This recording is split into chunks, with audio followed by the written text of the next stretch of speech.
হাসপাতালে চিকিৎসাধীন BNP chairperson Khaleda জিয়ার শারীরিক অবস্থা ৩ দিন ধরে স্থিতিশীল রয়েছে। এই সময় কোনো অবনতি ঘটেনি। এর মধ্যে গতকাল শনিবার তিনি একটি কথা বলেছেন বলেও জানা গেছে। চিকিৎসকরা জানিয়েছেন, খালেদা জিয়া এক ধরনের গুরুতর শারীরিক পরিস্থিতির মধ্যে আছেন। ধারাবাহিকভাবে তার কিডনির ডায়ালাইসিস করা হচ্ছে। এর একটি শনিবার রাত 10টার দিকে শেষ হয়েছে। এতে তার অবস্থার উন্নতি না হলেও স্থিতিশীলতা এসেছে।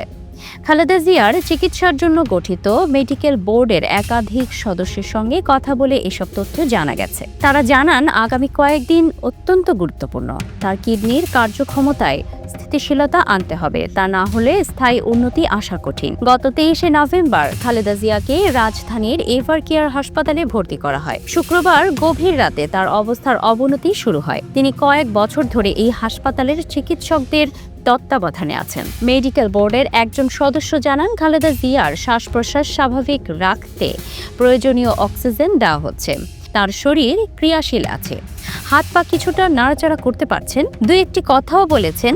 শনিবার পরিবার ও দলের পক্ষ থেকে আরও উন্নত চিকিৎসার জন্য তাকে বিদেশে নেওয়ার আলোচনা আছে। এদিকে মেডিকেল বোর্ডের একজন চিকিৎসক জানান, তারা যুক্তরাজ্য, সৌদি আরব, যুক্তরাষ্ট্র ও চীনের বিশেষজ্ঞদের সঙ্গে অনলাইনে যোগাযোগ রাখছেন।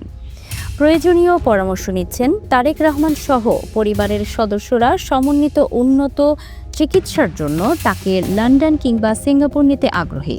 চীনের তরফ থেকেও তাকে সে দেশে নেওয়ার প্রস্তাব রয়েছে। পরিবার ও দলের তরফ থেকে এয়ার অ্যাম্বুলেন্সের জন্য কুয়েত ও সিঙ্গাপুরে যোগাযোগ করা হচ্ছে। তবে সবকিছুই নির্ভর করছে খালেদা জিয়ার সর্বশেষ শারীরিক অবস্থা এবং মেডিকেল বোর্ডের চিকিৎসকদের সিদ্ধান্তের উপর।